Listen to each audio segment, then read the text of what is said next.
day, and they are pretty exhaustive. So I'll be slightly faster. Anybody has queries and questions, you people have my number. You people are there on the WhatsApp. You can put across, or you can put the query on chat itself, so I can address with immediate effect. So idea here of cyber offenses, what is the way criminals plan an attack? Is it something The that screen is not visible. Can you please do it again? just a second.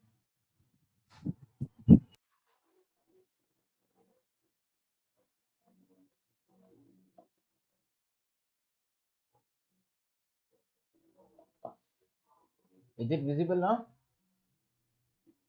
Yes, sir, it's visible. Done. Can everybody see it? Hello? It's visible. Oh, fine.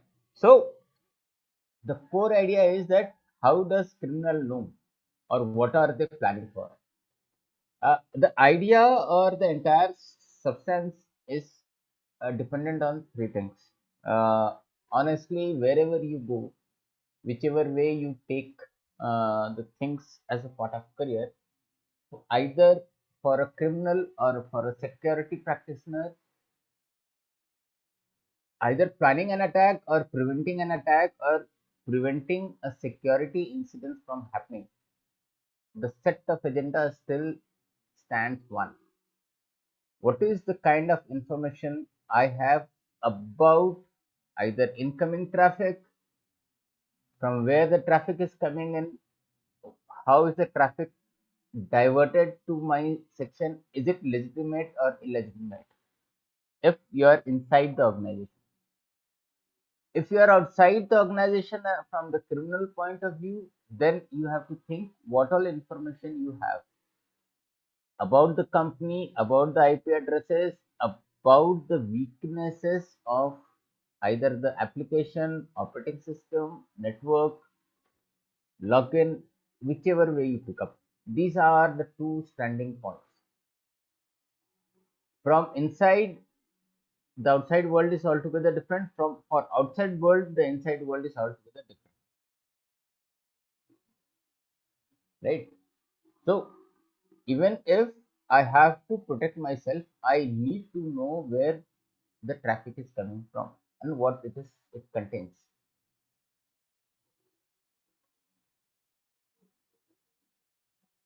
The learning objective: understand different types of cyber attack, get an overview of the steps involved in planning a cyber crime.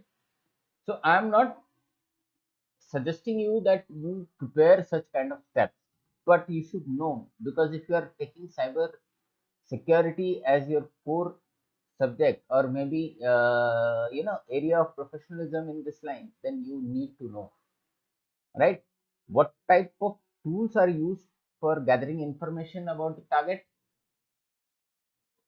get an overview of,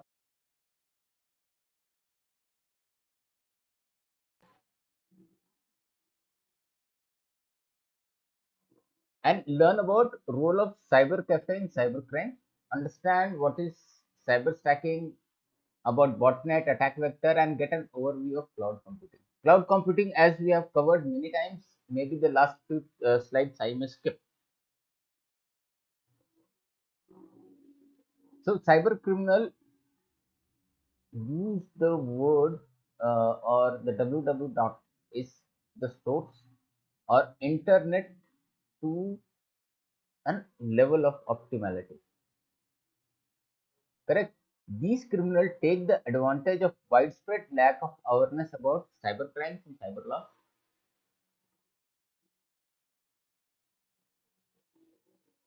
Can somebody start admitting people, please?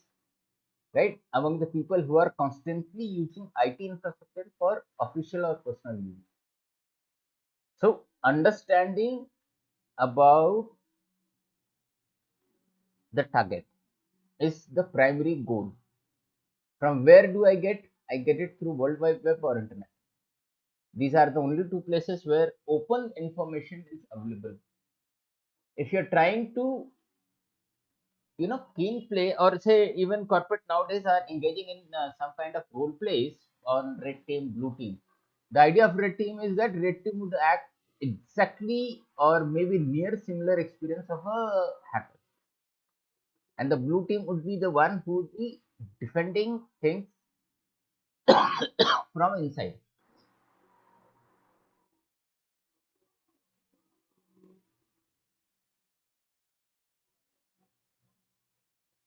So few terminologies: hacker, a person with strong interest in computers who enjoys learning and experimenting with them. Hackers are usually very talented, smart people, right? Understand computer better than others. Brute force hacking, it's a technique used to find out password or encryption keys. It involves trying every possible combination of letters, numbers, etc. until the code is broken.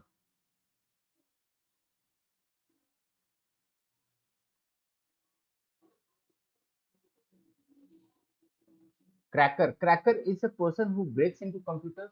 They are criminals. Their act include vandalism, theft, snooping in unauthorized access. Cracking is an act of breaking into computers. Cracking is a popular growing subject on the internet. Many sites are devoted for supplying crackers with programs that allow them to crack computers, like guessing passwords. Cracker tools are the thing that they use: password crackers, trojans, virus, war dialers, bombs. Freaking, this is a notorious art of breaking into phone or other communication system. War dialer, it is a program that automatically dials phone number looking for computers on the other end. It catalogs numbers so that the hackers can call back and try breaking. So war dialer, some kind of social engineering activity or some kind of activity. See, the idea that a target criminal would plan is to gain the best of the information available about the network from outside and the weaknesses. So categories of vulnerabilities that hackers typically search for: inadequate border protection, remote access servers with weak access control, application servers with well-known exploits, misconfigured systems, and system with default configuration. One of the common platforms or the common thing that we always see when we are setting up a router or a firewall or a UTM device, by default, admin login is there, and that has lot of privileges. So for hackers or for crackers or typically criminals, the idea is to know what kind of standard login things are present. If these standard login things are present, what is the chance that some of the passwords can be common or can be available through our list of dialing? Now, in security world, color of your hat is an important thing. Black hat, white hat, and gray hat. So black hat, just like in the old western, these are bad guys. A black hat is a cracker. To add insult to the injury, black hats may also share information about the break-in with other black hat crackers so that they can exploit the same vulnerability. Right? So this is nothing very new. Black hat people, and they are technically too strong enough in their field, which is always required because they are at the other side of the fence, and we are at this side of the fence. The war between us is always there, but the kind of exposure this black hat hackers or this community get, in their attempt to steal the password, steal the information, close the track, close the trace, check out for the exploitabilities in the application part or the OS part, whichever way you feel that okay, fine, these are the things which is non-crackable, and even exposing it to internet, we do not have it. See, end of the day, for people with criminal mind, what is more important today is gathering data. You know, taking data from you people which is a very sellable object in the market. So what is important is for them is either the data or the money. If they have data, the money will come in. While Black Hat use their skills for malicious purpose, White Hat are ethical hackers. So when you get into the security role, you learn to, you know, create a system or create an environment where you test the security of the system. These are done by White Hat hackers, right? So ideally, these people are quite knowledgeable. They have skill to thwart the Black Hat and secure the integrity of computer system. Now comes the middle player, Grey Hat. A Grey Hat, as you would imagine, is a bit of white and Black Hat hybrid. Thankfully, like White Hats, their mission is not to do a damage to a system or network, but to expose flaws in the security system. Understand things. The Black Hat part of the mix is that they may be well use of illegal means to gain access to the targeted system or network, but not for the purpose of damaging and destroying data. They want to expose the security weakness of a particular system and then notify the victim of their subject. How many, see, all those people who are currently on LinkedIn or some kind of social networking sites, precisely LinkedIn, you might have seen that there are students or there are other people with security knowledge admitting that they have done bug bounty hunting. So what precisely is bug bounty is understanding the flaws within the system. They would come under the gray hat part. Often this is done with intent of then selling their services to help correct the security issues. So even when we take up a project to do a vulnerability assessment or a pen testing or application security testing, our idea is to show the organization what vulnerabilities are there, how it is secure from outside. Correct? That is the whole and sole reason for exercise. But when it comes to Black Hat, they have their target set. A brown hat is one who thinks before acting or committing a malice or non-malice deed, often referred as grey hat. Categories of crime targeted at individuals, properties, organization. Whether the crime occurs as a single event or as a series of events.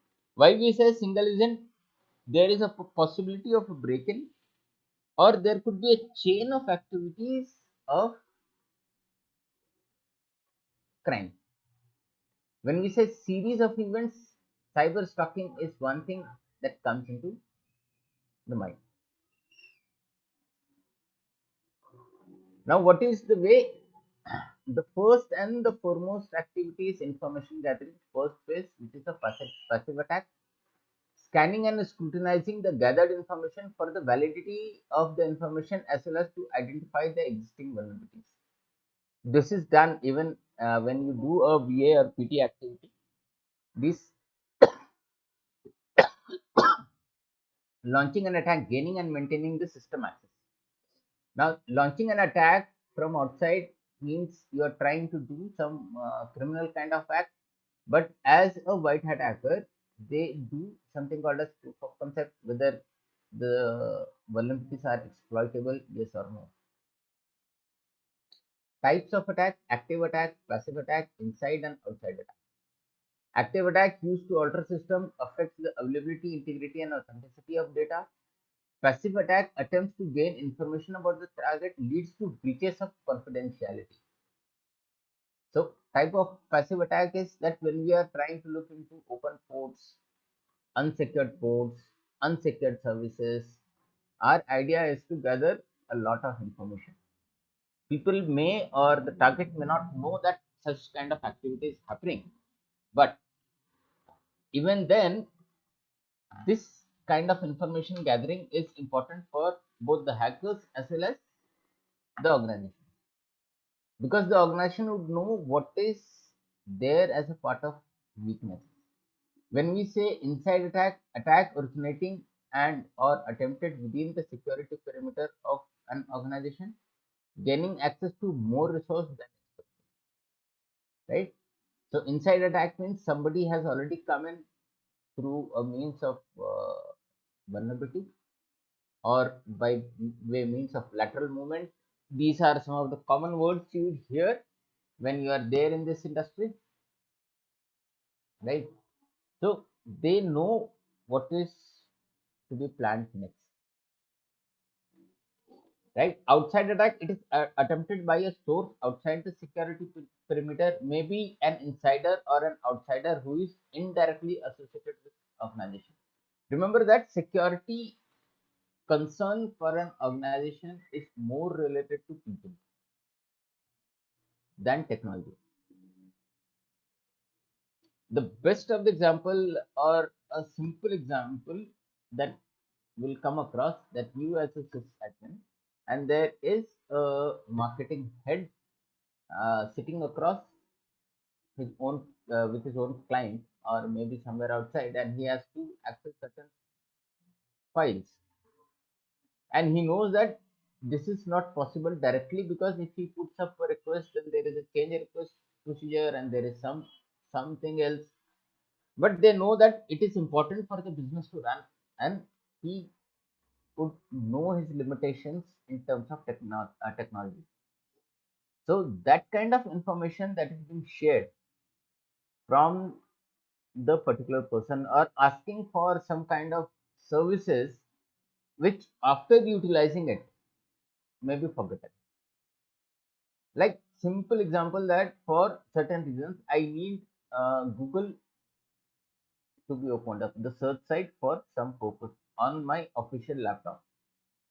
My exact note of the work would be to search for certain document templates or relevant links to make a presentation to the either a customer or the top manager. Now this request is looks very simple.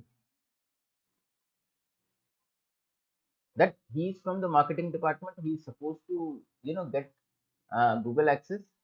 Now that request is directly given to the IT department or the support department staff to get these things done. Fine. Today I need it for 2 hours. I need it for 4 hours.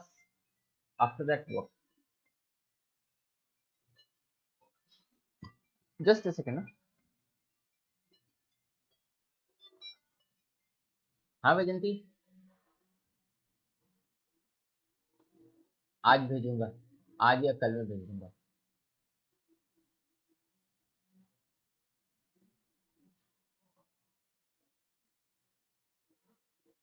हम अरे बाबा आज तो उसको proposal भेजी है कभी कभी कभी भेजा है अरे वो प्रपोजल वैसे नहीं जो प्रपोजल मैंने तुमको बोला था अपने लेटर हेड पे बना के दो अरे उसको वो सब प्रपोजल अगर बनाना आता तो हम लोग पर काहे के लिए डिपेंडेंट रहता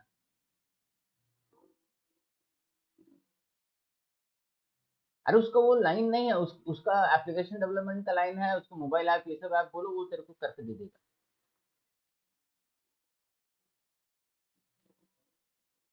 चल ठीक हाँ तो उसको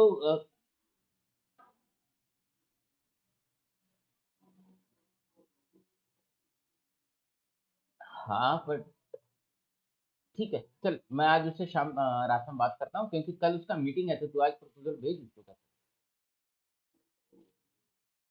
चल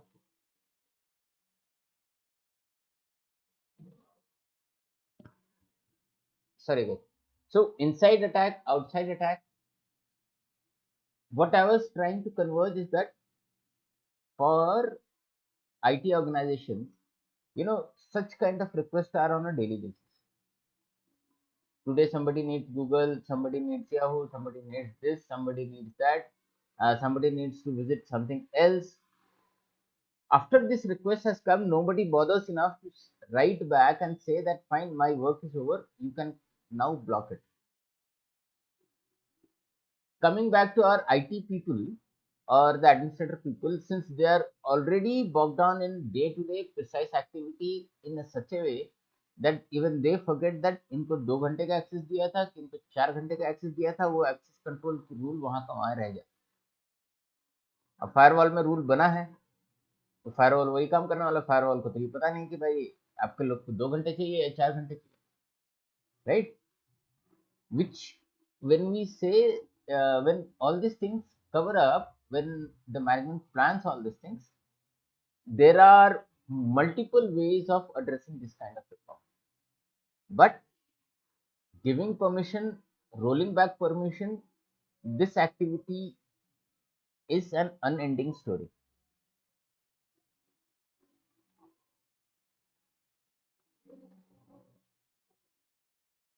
But this unending story leads to certain breakings. Forget that if some of the top management people are traveling outside and they have been in some other network, which is which might be, I said word, which might be, prone to virus attack or some kind of thing.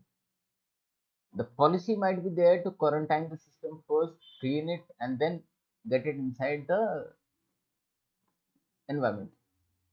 But to talk to top official and say that let me get your system quarantined first requires the culture. Okay. A reconnaissance attack occurs when an adversary tries to learn information about your network. Reconnaissance is an is the unauthorized discovery and mapping of systems, services, or vulnerabilities. Reconnaissance is also known as information gathering section. Reconnaissance is somewhat analogous to chief investigating a neighborhood for vulnerable hosts such as unoccupied residences or housing. All these things are quite primary and probably you people know. In many cases, intruders look for vulnerable services that they can exploit later when less likelihood that anyone is looking to exist. Right? Is the preparatory phase to understand the system, its networking ports and services, and other aspects of security that are needful for launching an attack. An attacker attempts to gather information in two phases: passive attack and active attack. Passive attacks involves gathering information about the target without his or her knowledge. Google or Yahoo search who is my DNS lookup or who is lookup, all these things. Surfing online community group. Remember, a Facebook to gain information about certain individuals. So the human chain link part is the weakest one. Organization website for personal directory or information about key employees using social engineering attacks to reach the target. Blogs, newspaper groups, press release, etc. Going through job posting, network sniffing, information on IP addresses, ranges, hidden servers or networks or services on the system. Tools used during passive attack: Google Earth, Internet Archive, permanent address for researchers, historians, scholars to historical collection, professional community like LinkedIn, people search, domain name configuration, who is lookup, NS lookup, DNS stack. Tools used during passive attack again: Traceroute, Visual Route Trace, Email Tracker Pro, XP Track. Right? Active attacks: rattling the door knobs. What does it happen that after you have gathered certain information and the information is available to you, you start to actively look for the vulnerabilities within the environment. Active reconnaissance involves probing the network to discover individual hosts to confirm the information gathered in the passive attack. Can provide confirmation to an attacker about security measures in place. So once certain information is in place, we validate it whether we have the right information, yes or no.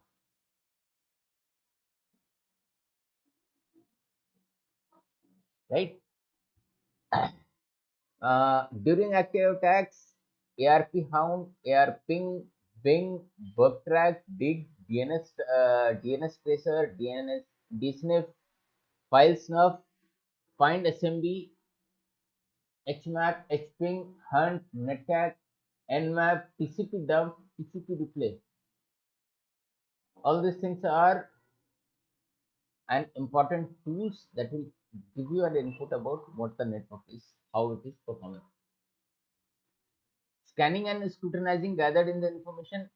It is a key step to examine intelligently while gathering information about the target. The objectives are port scanning, network scanning, and vulnerability scanning. Port scanning, unpatched ports or unrecognized ports, ports that are unsecure, or ports that may not be required by the company but still is open, which is vulnerable. Like you might have seen that telnet ports are generally asked to block. So they ask you for SSH login, right? Even on the network scanning part or vulnerability scanning part, this work of fulfilling that information we have gathered is right or wrong, or are we going to move up to the target is important. What is port scanning? The act of systematically scanning a computer's port. Since a port is a place where information goes into and out of computer, port scanning identifies open doors to a computer. It is similar to a thief going through your neighborhood and checking every door and window on each house to see which ones are open and which ones are locked. There is no way to stop someone from port scanning your computer while you are on the internet, because accessing an internet server opens a port, which opens a door to your computer. There are, however, software products that can stop a port scanner from doing any damage to your system. It is possible, right? TCP and UDP, Transmission Control Protocol and User Datagram Protocol, are the two protocols that make up the TCP/IP protocol suite, which is used universally to communicate on the internet. Each of these ports through 65,535 available. So essentially, there are more than 65,000 doors to lock. The first 1024 TCP ports are called the well-known ports and are associated with standard services. So first 1024 ports are quite well known. You must know SMTP port 25, DNS port 21, HTTP is there, FTP ports are there. So some of the addresses over 1023 also have commonly associated services, but the majority of these ports are not associated with any services and are available for program or application. Port scan. A port scan consists of sending a message to each port one at a time. The kind of response received indicates whether the port is used and can therefore be proved for weakness. The result of the scan on the port is usually generalized into one of the following categories: open or accepted, closed or not listening, filtered or blocked. Types of port scan. Now, what kind of vanilla? The scanner attempts to connect all 65,535 ports. Strobe, a more focused scan looking only for known services to exploit. Fragmented packets. The scanner sends packet fragments to get through simple packet filters and firewall. UDP, the scanner looks for open UDP ports. Sweep, the scanner connects to the same port on more than one machine. FTP bounce, the scanner goes through an FTP server in order to disguise the source of the scan. Steal scan, this is something generally used when you are doing a VAPT activity. Steal scan, the scanner blocks the scanned computers from recording the port scan activities. Scrutinizing phase, also called as enumeration in the hacking world, the objective behind this step is to identify the valid user account or groups, network resource and or shared resource, OS and different applications that are running on the OS. Attack, gaining and maintaining the system access. After scanning and scrutinizing, the attack is launched using the following steps. crack the password, exploit the privilege, execute the malicious command or application, hide the files, then cover the track or delete access log so that there is no trail illicit activity. Correct? This is something professional hackers tend to do. Now, social engineering. Going back to the social engineering part, social engineering is technique to influence and pursue and persuasion to deceive people to obtain the information or perform some action. See, this is something very important part in understanding the network. Like, I'll give you one of the example that was there when we were doing our CISA, right? So the hacker wanted to know what kind of information that I can get about customer. What they had done is was that they had posted a mail to almost all employees about free lunch offered by HR. The mail looked near similar. That was a spoof mail. And depending upon the response they got, they could know what internal IP addresses were there. For them to actually write such kind of mail or such share such kind of information with employees, look at the kind of social engineering activity these people might have done. What people are writing, what group of people are talking about, how they are talking about. What is the content that I have to write that people would respond to? Correct? Something for canteen services, something free in the canteen services, which actually would not have clicked in anybody's mind that somebody would try to play around with that area. This is what the social engineering becomes. A social engineer usually uses telecommunication or internet to get them to do something that is against the security practice and or policies of the organization. Social engineering involves gaining sensitive information or unauthorized access privileges by building inappropriate trust relationship with the insider. It is an art of exploiting the trust of the people. Social engineering is a non-technical method of intrusion hackers use that relies heavily on human interaction.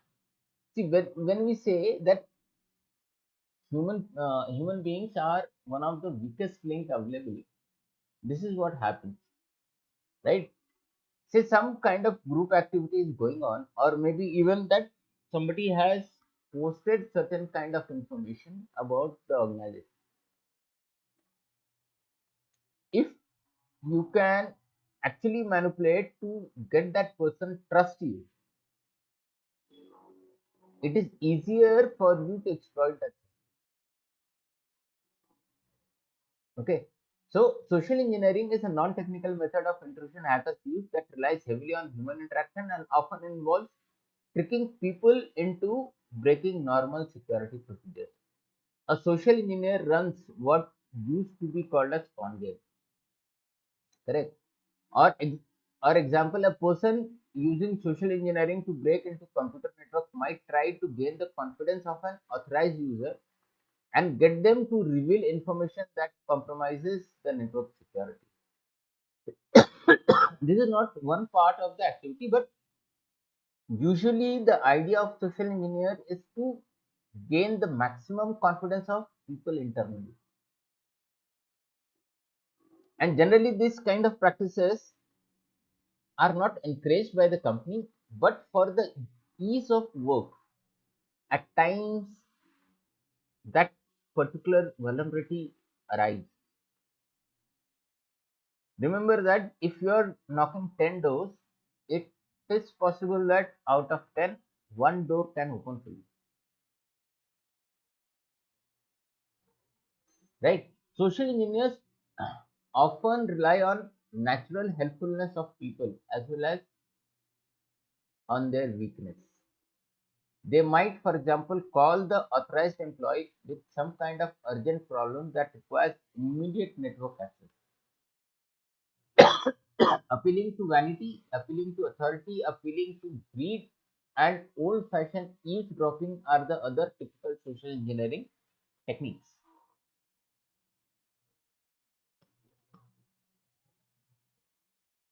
Okay, classification of social engineering. How do we classify that? Human based. The idea needs interaction with humans. It means person to person contact and then retrieving desired information. People use human based social engineering techniques in different ways. The top popular methods are impersonating an employee or valid user,